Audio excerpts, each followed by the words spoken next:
네, 오늘도 뜨거운 이슈를 시원하게 풀어봅니다. 요즘은 좀 시원한 게 더 좋은 시절인데요. 커버스토리 박상현 아나운서 스튜디오에 나와 있습니다. 어서 오십시오. 네, 안녕하세요. 박상현입니다. 네, 아침부터 조금 또 더운 기운도 있어서 네. 시원하게 풀어봐야 될 것 같은데 시작하기 전에 제가 실용이라는 말로 오프닝을 열었어요. 실용하면 뭐가 떠오르세요? 실용요.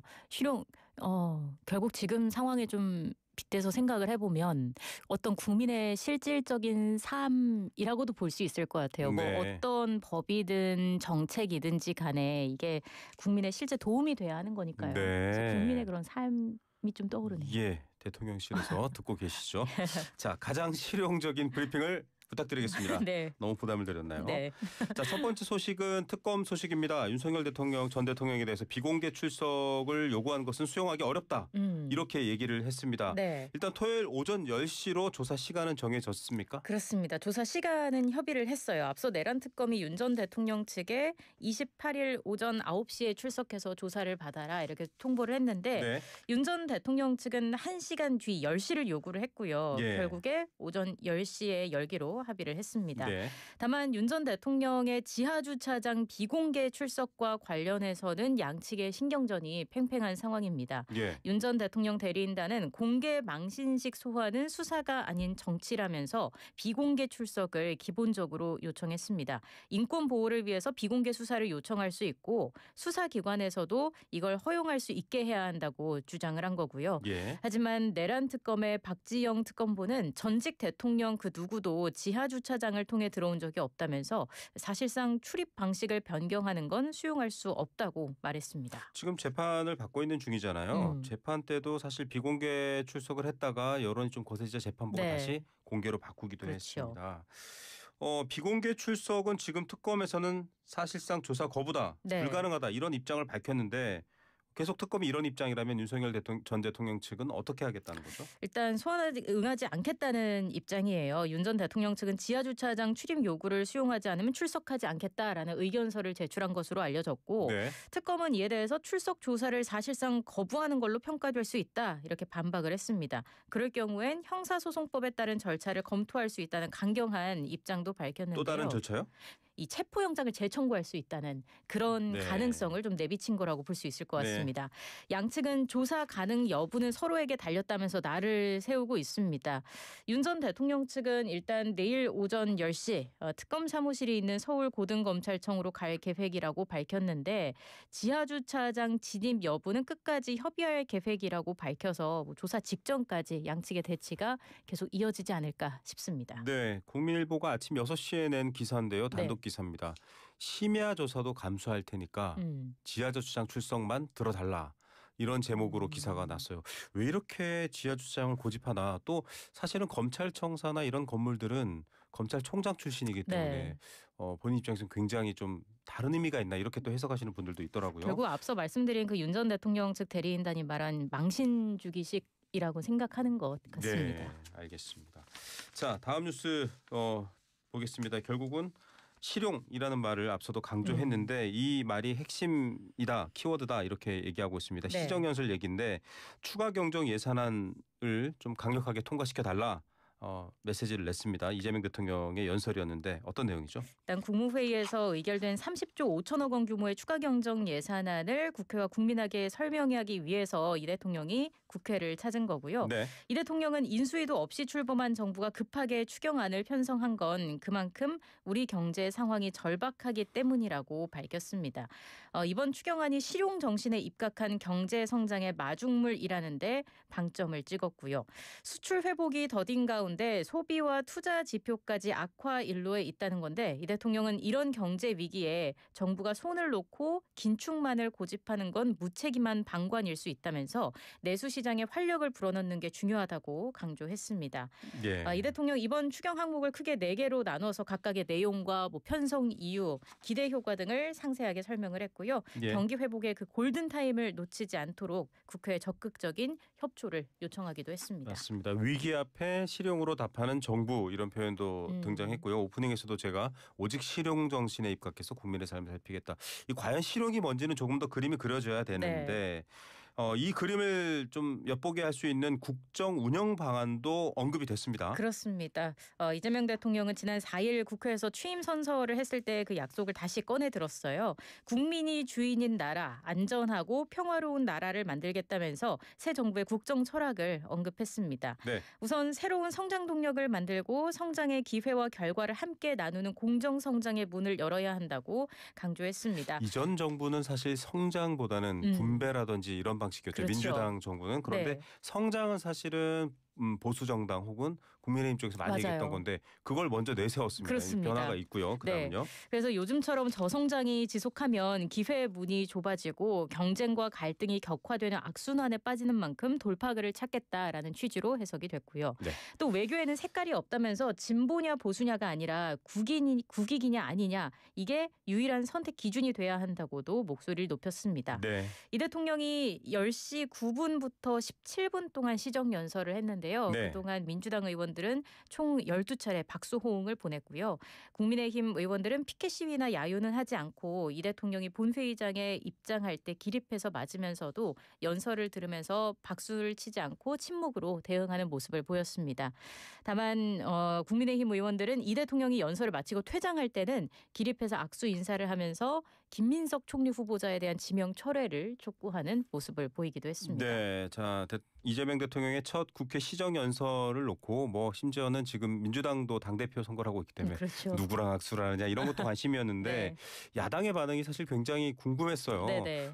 윤석열 전 대통령의 첫 시정 연설 때는 이제 민주당도 박수를 그렇죠. 쳤는데 국민의힘은 박수를 치지 않았다 이런 얘기 나오면서 권성동 의원이 주목받았습니다. 네. 일종의 뭐랄까요 스킨십하는 장면이 눈길을 네. 끌었던 거예요. 이재명 대통령과. 대학 선후배 사이잖아요. 그렇죠. 일단 중앙대 법학과 동문으로 또 사법고시를 함께 준비했던 그런 인연이 있는데 이 대통령이 시정연설 마치고 본회의장에서 나가는 길에 야당 쪽 의석을 찾아서 의원들과 악수를 했을 때 권 의원이 자리에서 일어나서 이 대통령을 맞았습니다. 권 의원이 웃으면서 악수하는 이 대통령의 얼굴을 보면서 잠깐 뭔가 얘기를 했고 네. 이 대통령이 또 웃는 얼굴로 악수하는 권 의원의 오른팔을 왼손으로 가볍게 툭 치는 모습이 네네. 눈길을 끌었는데 이게 무슨 얘기를 했을까 네, 궁금해서 궁금하더라고요. 봤더니 그냥 권 의원이 총리 임명은 안 된다. 그러니까 김민석 네. 총리 임명은 안 된다라고 두 번 얘기를 하니까 이 대통령이 알았다고 하고 툭 치고 간 거였다고 하더라고요. 예, 어떻게 또 뭐 지금 본회의에서 총리 인준 표결도 이제 예고될 예정이기 때문에 네. 앞서 저희가 뒤에 나오는 정치인들에게 좀 자세히 상황을 물어보겠습니다. 네. 시정연설 마친 뒤에는 근처 용산 대통령실 앞 골목 상권에서 점심 식사를 했다 이런 소식도 전해졌네요. 그렇습니다. 이 대통령이 취임 이후 외부 식당에서 식사한 건 또 처음이라고 하더라고요. 시정연설에서 경제 위기 극복과 내수 활성화를 위한 마중물로서 추가 경정 예산안에 대한 국회 협조를 당부한 데 이어서 골목 상권 살리기에 앞장서겠다는 어떤 상징적인 메시지를 담은 것으로 또 해석이 되고 있습니다. 예, 이것만 봐도요 실용이라는 거에 굉장히 에너지를 쏟고 있다, 맞아요. 관심을 두고 있다 이렇게 보입니다. 네. 자, 그리고 여러 또 인선 관련된 소식도 있었습니다. 헌법재판관 김상환 헌법재판관 헌재소장 김상환 헌재소장 외영준 헌법재판관 임광현 국세청장 이렇게 네. 지명이 됐죠. 그렇습니다. 일단 강훈식 비서실장은 김상환 헌재소장 후보자에 대해서 헌법재판연구관과 대법관을 역임한 법관 출신으로 헌법과 법률 이론에 해박한 것으로 정평이 나 있다라면서 네. 우리 사회에 대한 깊이 있는 이해를 바탕으로 헌법 해석에 통찰력을 더해줄 적임자라고 평가했습니다. 그리고 대통령 몫의 헌법재판관 2명 중 나머지 한 자리 후보자로는 오영준 서울고등법원 부장판사를 지명했어요. 예. 오 헌법재판관 후보자에 대해서는 대법원 재판연구관 등을 역임한 판사로 법원 내에서도 손꼽히는 탁월한 법관이라면서 헌재의 판단에 깊이를 더할 것으로 기대한다고 밝혔습니다. 이들은 지난 4월에 퇴임한 문형배 이미선 전 헌법재판관의 후임이죠. 강 비서실장은 이번 인사는 헌법재판소 회복을 위한 새 정부의 첫걸음이라면서 위험 수위에 달한 헌법재판소 흔들기를 끝내고 헌법재판에 대한 국민의 신뢰와 독립성을 더욱 높이려는 인사라고 강조했습니다. 예. 자, 뭐 원래 또 언급됐었던 분도 있었습니다. 그런데 이승엽 변호사 예, 결국은 뭐 이해관계 이해충돌 문제로 빠진 걸로 보이네요. 그렇죠. 국세청장 후보자는 현직 더불어민주당 의원이에요. 임광현 후보자. 의원이요. 임광현 민주당 의원을 발탁을 했어요. 강 비서실장은 임 후보자는 서울지방국세청장과 국세청 차장 등을 역임한 전문가라면서 네. 국회 기획재정위원회 활동을 통해 더 넓어진 시야를 바탕으로 공정조세와 납세자 보호에 기여할 거라고 평가를 했습니다. 네. 국세청장은 차관급이지만 인사청문회 대상입니다. 최종 임명이 되면 현직 의원 출신이 국세청장이 되는 첫 번째 사례가 되는 거겠죠. 예, 사실 지금 세수 문제가 굉장히 중요하거든요. 네. 나라가 쓸 돈이 있느냐의 문제를 시정연설에서도 언급했는데 거기에 대해서 좀 관심을 더 두고 있다. 네. 의원이 또 국세청장 되는 사례 저도 처음 그러게요. 보는 것 같아요. 네. 자, 이런 가운데 여야가 같이 소통하고 협치하자라는 말들은 나왔지만 현실은 그렇지 않은 국회 상황도 좀 봐야 될 것 같습니다. 상임위원장 배분을 두고서 여야 지도부가 만났잖아요. 네, 만났죠. 결국 빈손이라고요. 계속해서 평행선을 달리고 있습니다. 네. 추경안을 심사할 국회 시간이지만 예산결산 특별위원장이 공석인 상황에서 여야가 만났고요. 원내대표와 수석 부대표까지 4명이서 오찬 회동을 가졌습니다. 90분 줄다리기 끝에 이번에도 입장차만 확인을 했습니다. 네. 민주당은 본회의를 열자 하고 있고 국민의힘은 야당 몫인 법사위원장을 달라라고 네. 하는 그 도돌이표가 계속 또 반복이 된 겁니다.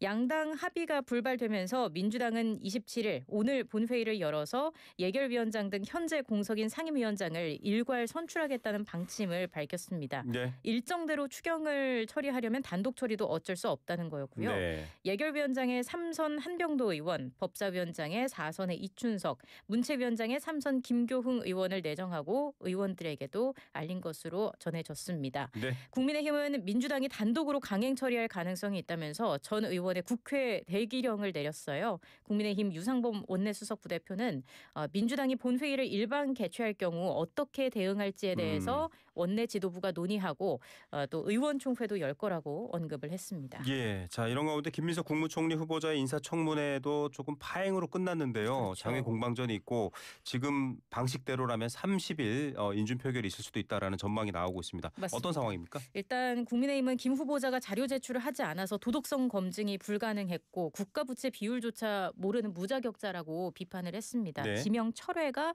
곧 협치라고 강조를 하고 있고요. 반면에 민주당은 야당이 인사청문회 파행을 유도한 건 국정 발목 잡기를 넘어서 대선 불복 의도라고 강하게 받아쳤습니다. 예.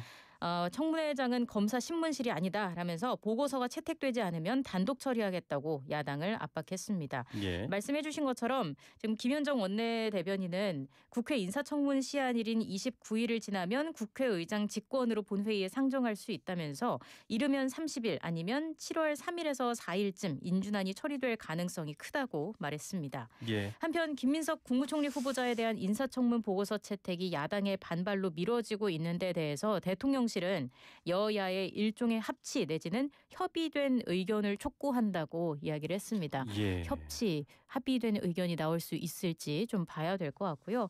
앞서 저희가 이야기한 상임위원장 배분 문제, 국무총리 인준안 표결과 추경안 심사까지 첨예한 이런 쟁점들이 쌓여 있어서 국회 긴장감은 계속 높아지고 있는 상황입니다. 예, 우리 박상현 아나운서가 실용이란 국민의 실질적인 삶이라고 했는데 네. 국회에서도 국민의 실질적인 삶을 고려해서 결정이 빨리 났으면 좋겠네요. 네. 자, 끝으로 좀 짧게 전해주시죠.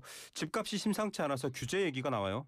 그렇습니다. 다음 달 3단계 스트레스 DSR 시행과 함께 규제 지역을 확대하고 대출 규제를 대폭 강화하는 등 금융 세제 중심의 종합 대책이 나올 것으로 보입니다. 네. 국토교통부와 기획재정부, 금융위원회 등 관계부처는 투기과열지구, 조정 대상 지역 등 규제 지역 확대 및 대출 강화 방안을 논의하고 있고요. 일단 국토부는 현재 집값 상승세의 심각성을 고려해서 이르면 다음 주에 주거정책심의위원회 회의를 열어서 규제 지역 확대안을 확정할 방침입니다. 또 이와 별도로 서울시는 지금의 그 강남 3구와 용산구 아파트에 지정한 토지거래 허가구역을 한강벨트 일대로 확대하는 방안도 들여다보고 있습니다. 예, 서민 삶에 나쁜 영향을 주지 않는 방향이 돼 또 규제가 자극할 수도 있어서 아주 섬세하게 잘 정책을 펼쳐 나가길 기대해 봅니다. 네. 자, 오늘도 굉장히 실용적인 브리핑 감사합니다. 박상현 아나운서와 함께했습니다. 고맙습니다. 울림이 계속되는 모든 것들을 우리는 명작이라고 부른다. 지금도 시간이 지나도 메르세데스 벤츠 S클래스 지금 가까운 전시장에서 모든 인쇄